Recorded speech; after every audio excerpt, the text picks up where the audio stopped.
কলিৰ আধিপত্য আৰু সমাজৰ পতন। নমস্কাৰ বন্ধুসকল, আজি আমি যিখন পৃথিৱীত বাস কৰিছো, আপুনি এবাৰ শান্ত হৈ চাৰিওফালে চকু ফুৰাইছেনে? কিয় মানুহৰ মাজত ইমান হাহাকাৰ? কিয় ভাই ভনীৰ মাজত ইমান হিংসা? কিয় আজি আমাৰ পবিত্ৰ ঘৰবোৰ বিষাক্ত চোৰাৰ আস্থানলৈ পৰিণত হৈছে? হয়তো আপুনি ভাবিছে এয়া আধুনিকতাৰ কুফল, কিন্তু হাজাৰ হাজাৰ বছৰ আগতেই ভাগৱত পুৰাণত ইয়াৰ ভৱিষ্যৎবাণী কৰা হৈছিল। ৰজা পৰীক্ষিতে কলি নামৰ সেই অশুভ শক্তিক থাকিবলৈ দিয়া ৫টা স্থানে কেনেকৈ আজি সমগ্ৰ মানৱ জাতিক গ্ৰাস কৰিছে, আজি আমি তাৰেই এক নগ্ন ছবি আপোনালোকৰ আগত দাঙি ধৰিম। কাহিনীটো আৰম্ভ হৈছিল কলিযুগৰ একেবাৰে আৰম্ভণিত। ধৰ্মৰ ৰক্ষক ৰজা পৰীক্ষিতে যেতিয়া দেখিলে যে এজন কুৎসিত লোকে এটা গৰু আৰু গাইক নিষ্ঠুৰভাৱে প্ৰহাৰ কৰিছে, তেতিয়া তেওঁ হাতত তৰোৱাল তুলি লৈছিল। সেই লোকজনেই আছিল কলি। মৃত্যু নিশ্চিত জানি কলিয়ে ৰজাৰ চৰণত ধৰি শৰণাপন্ন হল। ধৰ্মৰ নিয়ম অনুসৰি শৰণাগতক ৰজাই ক্ষমা কৰি দিলে সঁচা, কিন্তু পৃথিৱীত থাকিবলৈ ৫টা স্থান নিৰ্দিষ্ট কৰি দিলে। কলি ইমান চতুৰ আছিল যে তেওঁ সেই ৫টা স্থানক ব্যৱহাৰ কৰি আজি আমাৰ ঘৰ আৰু মনোবোলত তলা লগাই দিছে। ৰজা পৰীক্ষিতে কলিৰ প্ৰথম বাসস্থান দিছিল সোণা, অৰ্থাৎ য'ত প্ৰাণীবধ বা হিংসা হয়। আমি ভাবো হিংসা মানে কেৱল কাৰোবাক মাৰপিট কৰা, কিন্তু নহয়। আজিৰ সময়ত আটাইতকৈ ডাঙৰ হিংসা থাকে মানুহৰ মনৰ ভিতৰত। আজিকালি এজন মানুহে আন এজনৰ উন্নতি সহিব নোৱাৰে। চুবুৰীয়াৰ ঘৰত কিবা এটা আহিলে নিজৰ বুকুত জুই জ্বলে। এই যে ইজনে সিজনক দেখিব নোৱাৰা হিংসা ভাৱ, ইয়াতেই কলিয়ে অট্টহাস্য কৰি বহি আছে। পৰীক্ষিতে দিয়া সেই হিংসাৰ স্থান এতিয়া কেৱল কচাইখানাত আবদ্ধ হৈ থকা নাই, ই আমাৰ প্ৰতিটো কথা আৰু চিন্তাত সোমাই পৰিছে। ৰজাই দিয়া দ্বিতীয় স্থান আছিল পাণ, অৰ্থাৎ নিচাযুক্ত দ্ৰব্য। আপুনি মন কৰিছেনে? আজিকালি আমাৰ গাঁৱে ভূঞে ঘৰবোৰ মদৰ দোকানত পৰিণত হৈছে।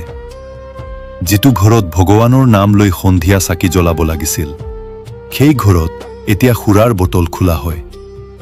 কিয় হৈছে এনেকুৱা? কিয়নো কলিয়ে জানে যে যেতিয়াই এজন মানুহে নিচা কৰে, তেতিয়াই তেওঁৰ বিবেকটো মৰি যায়। যেতিয়া বিবেক মৰে, তেতিয়া ঘৰত কাজিয়া হয়, নাৰীক অপমান কৰা হয় আৰু সন্তানৰ ভৱিষ্যত অন্ধকাৰলৈ ঠেলি দিয়া হয়। ঘৰে ঘৰে মদৰ দোকান খোলাৰ অৰ্থ হ'ল কলিয়ে আপোনাৰ পৰিয়ালটোক ভিতৰৰ পৰা ধ্বংস কৰিবলৈ আৰম্ভ কৰিছে। তৃতীয় স্থান আছিল ব্যভিচাৰ। আজিৰ সমাজত চৰিত্ৰ আৰু নৈতিকতাৰ যি চৰম পতন ঘটিছে, সেয়া দেখিলে চকুৰ পানী ওলায়। পবিত্ৰ বিবাহ বন্ধনৰ কোনো মূল্য নোহোৱা হৈছে। এজন পুৰুষ বা এগৰাকী মহিলাৰ নিজৰ সংগী থকাৰ পিছতো আনৰ প্ৰতি লালসা জাগ্ৰত হোৱাটোৱেই কলিৰ জয়। আজিকালি একাংশই ইয়াক আধুনিকতা বুলি কয়, কিন্তু আচলতে এয়া হ'ল কলিয়ে পতা এক মায়াজাল। য'ত বিশ্বাসঘাতকতা থাকে, তাত ধৰ্ম নাথাকে। এই যে আনৰ প্ৰতি আকৰ্ষিত হোৱা ব্যাধি, এই সমাজৰ মেৰুদণ্ড ভাঙি দিছে। পৰীক্ষিতে যিটো স্থান ব্যভিচাৰৰ বাবে দিছিল, তাক কলিয়ে আজি আমাৰ সামাজিক সম্পৰ্কবোৰৰ শিপাত সুমুৱাই দিছে। হেজাৰ হেজাৰ বছৰ আগতেই ধৰ্মপৰায়ণ ৰজা পৰীক্ষিতে সমাজখনক সতৰ্ক কৰি দিছিল। তেওঁ কৈছিল মদ্যপান, জুৱা, ব্যভিচাৰ আৰু হিংসাৰ পৰা আঁতৰত থাকিবলৈ। কিন্তু আজিৰ দৃশ্যটো চাওক। মাত্ৰ কেইটামান টকাৰ বাবে, অলপ নগণ্য ধনৰ বাবে আমি আমাৰ বিবেকক বিসৰ্জন দিছো। আজিৰ মানুহে ঘৰে ঘৰে মদৰ দোকান খুলিছে, বিষাক্ত দ্ৰব্য বিক্ৰী কৰি নিজৰ লগতে সমগ্ৰ সমাজখনক ধ্বংস কৰিছে। আমি পাহৰি গৈছো যে যি ধনৰ বাবে আমি সমাজক বিষ খুৱাইছো, সেই ধনে আমাক কেতিয়াও শান্তি নিদিয়ে।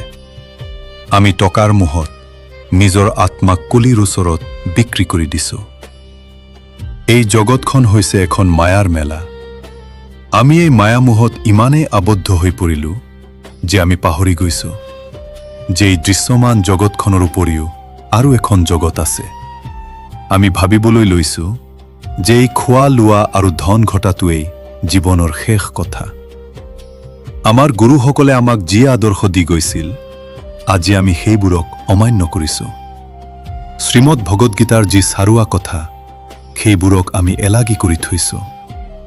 আমি পাহৰি গৈছোঁ যে গুৰুৰ আজ্ঞা আৰু শাস্ত্ৰৰ বাক্য অমান্য কৰাৰ অৰ্থ হ'ল নিজৰ বিপদ নিজেই চপাই অনা। এবাৰ চকু দুটা মুদি ভাবি চাওকচোন, আজি আমি যিবোৰ অশুভ কৰ্ম কৰিছোঁ তাৰ ফল আমি ভোগ কৰিবই লাগিব। শাস্ত্ৰই স্পষ্টকৈ কৈছে, যি কৰ্ম কৰিবা তাৰ ফল ভোগ কৰিবা। যদি আমি কুলিৰ বহুতীয়া হৈ অধৰ্মৰ পথত খোজ দিওঁ, তেন্তে আমাৰ পৰজন্ম কেনেকুৱা হ'ব? আমাৰ আত্মাৰ গতি কি হ'ব? সেইটো এবাৰ ভাবি চাইছেনে? এই জীৱনটো খন্তেকীয়া, কিন্তু আত্মা অমৰ। এই অমৰ আত্মাটোক উদ্ধাৰ কৰাৰ দায়িত্ব কাৰ? আপোনাৰ নহয় জানো? আমি যদি আজি সজাগ নহওঁ, তেন্তে পৰজন্মত আমি যি যন্ত্ৰণা ভোগ কৰিম তাৰ বাবে আমি কাকো দোষ দিব নোৱাৰিম। গতিকে আহক, এতিয়াও সময় আছে। মায়াৰ টোপনিৰ পৰা ছাৰ পাওক, গীতা পঢ়ক, শাস্ত্ৰ পঢ়ক, নিজৰ শিপাডাল বিচাৰি উলিয়াওক আৰু নিজৰ আত্মাক উদ্ধাৰ কৰক। ধৰ্মৰ পথেৰে গ'লেহে আমাৰ এই জন্ম আৰু পৰজন্ম দুয়োটাই সাৰ্থক হ'ব। নিজক উদ্ধাৰ কৰক, সমাজক উদ্ধাৰ কৰক। জয় শ্ৰীকৃষ্ণ।